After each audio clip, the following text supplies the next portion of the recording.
Hi, welcome to GCSE English Language, Paper 2, Question 2, Summarising Perspectives.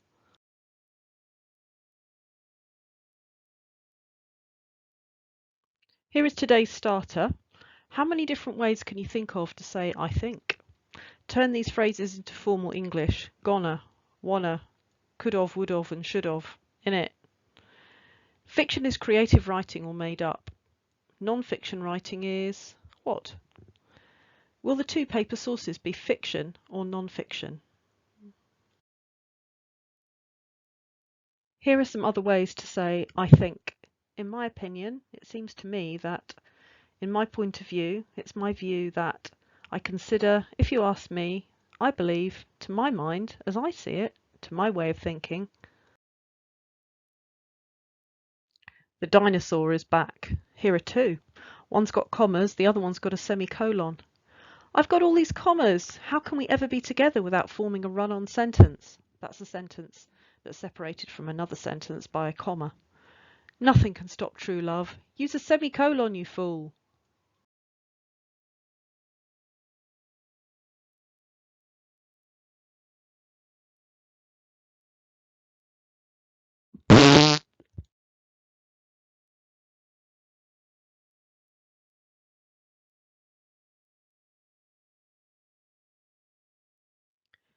Don't use a comma to separate sentences. That's a run-on sentence.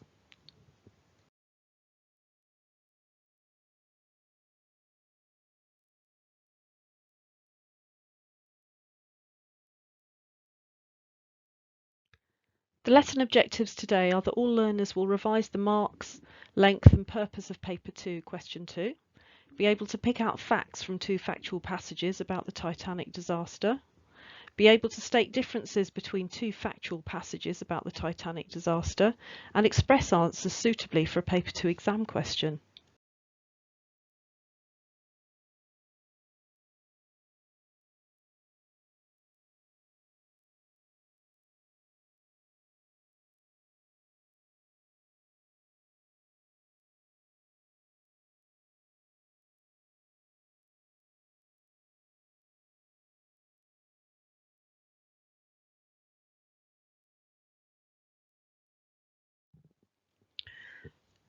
So, what was the topic and purpose of the sources we read last lesson to look at model paper 2 question 1 and 2 answers?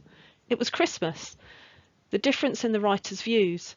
One loved the season for beauty, religious and social benefits, and the other did not. She was atheist, anti-capitalist, and worried about the environment. How many marks were awarded for question 2? 8 marks.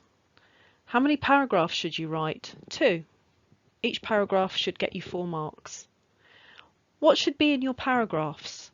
You should make your point, which is telling the reader, so the examiner, what the writer's point of view is. Use a supporting quote and analyse what the reader would understand, and possibly do the same again, use another supporting quote and what the reader would understand, and then do that twice so that you've covered both pieces of text. If you wish to watch Mr. Bruff's Paper 2 Question 2 video, it's really easy to find if you just type what's in the purple writing up there into YouTube, and then you'll be able to watch that. So the first question, question 1 about source A, is true or false.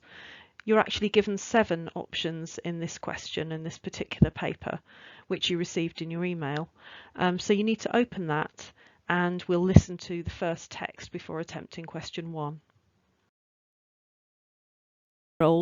Margaret Graham, who was travelling first class on the Titanic with her parents, they suddenly feel a strange shaking travel through the ship.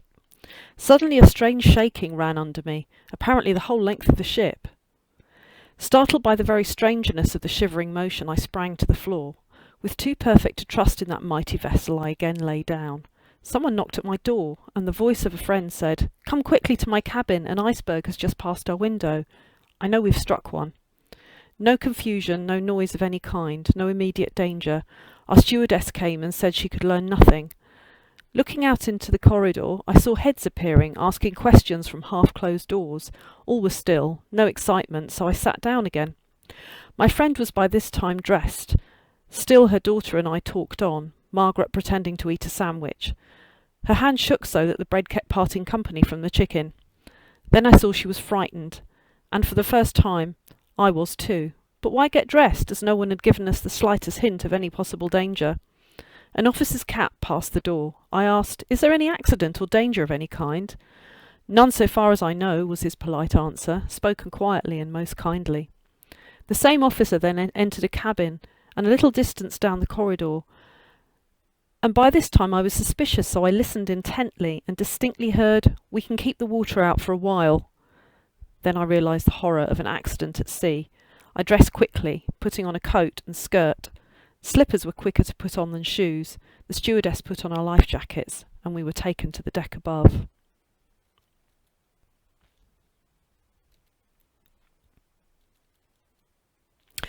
Now only pale faces, each person wearing a life jacket. So gruesome a scene. We passed on. I heard the awful goodbyes. I saw the quiet look of hope in the brave men's eyes as their wives were put into the lifeboats. Nothing escaped me at this fearful moment. We left from the sunk deck, 75 feet above the water. Mr. Case and Mr. Roebling, brave American men, helped us into the lifeboat but made no effort to save themselves. They stepped back on deck. Later they went to an honoured grave. Our lifeboat, with 36 people in it, began lowering to the sea. This was done amid the greatest confusion.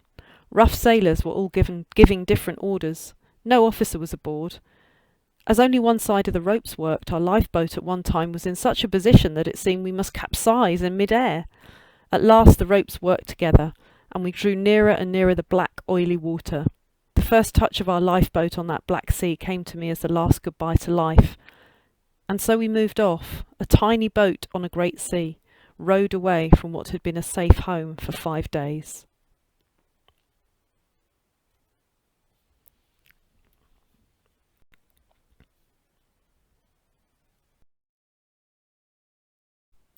The real story of the Titanic from teenlink.com. SOS! SOS! On April 15th, 1912, RMS Titanic frantically summoned help as the ship sank farther and farther into the frigid water. Sadly, all the other nearby ships had their radios off at night and no one answered the Titanic's call for help. Shortly before midnight, the Titanic struck an iceberg and sank. The wreckage changed 706 people's lives and ended the lives of 1,517 more. Claimed unsinkable, the Titanic did not live up to its name. However, what made this accident such a big deal was the huge error the White Star Line made. The ship had a lifeboat capacity of 1,178 people, yet carried 3,547 passengers. When the ship started to sink, people panicked and left the lifeboats only half full. Many people jumped off the boat only to catch hypothermia and die. Surviving passengers still remember the ghostly wails of dying passengers. To truly understand the awful fate of the Titanic, you have to go back to the very beginning. The Titanic was christened the unsinkable ship, but soon proved its nickname to be wrong. The actual voyage of the Titanic got off on the wrong foot. As the Titanic was pulling away from the port for the first time, the suction from its enormous size caused the ropes of a nearby boat to snap. The small boat almost crashed into the Titanic. Some passengers took this to be a bad omen, and coincidentally or not, it was.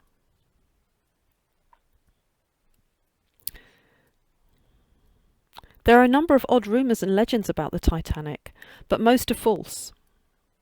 Among the more popular ones are that a bottle of champagne used to christen the Titanic didn't break on the first swing. This is untrue, however, as the White Star Line did not believe in the custom. Other rumours include the fact that the Titanic had the cursed Hope diamond aboard the ship, and that's why it sank. But this is also false. Another is that one of the ship's builders was accidentally sealed in the hull. Also false. Silly rumours or not, they seem to have predicted the Titanic's future better than we did. At 11:40 p.m. on April the 14th, 1912, the two lookouts on duty, Frederick Fleet and Reginald Lee, spotted a large mass of ice and immediately rung the warning bell 3 times. "Ding, ding, ding," was all that the captain heard as he hurriedly gave the order, "Hard a starboard," meaning an abrupt turn toward the left. The iceberg managed to brush the right side of the ship, crushing the hull. The Titanic's safe design included watertight compartments that would allow the ship to stay floating in case of a minor incident. However, the ship could only stay floating as long as less than 5 compartments were filled. 5 compartments were filling fast. Several ships heard the Titanic's calls for help but were too far away to be of any assistance. The ship's crew members were given the awful job of trying to persuade reluctant passengers that the boat really was sinking. Many passengers only heard a dull scraping noise as the ice went past the ship's side and went back to sleep.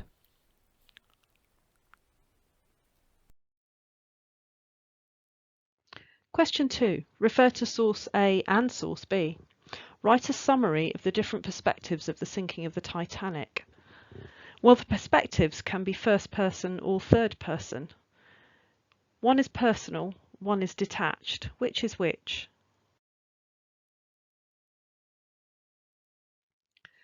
First person means a personal account using the word I, whereas detached means somebody who is writing about it later or perhaps wasn't even there and just describes the events that happened.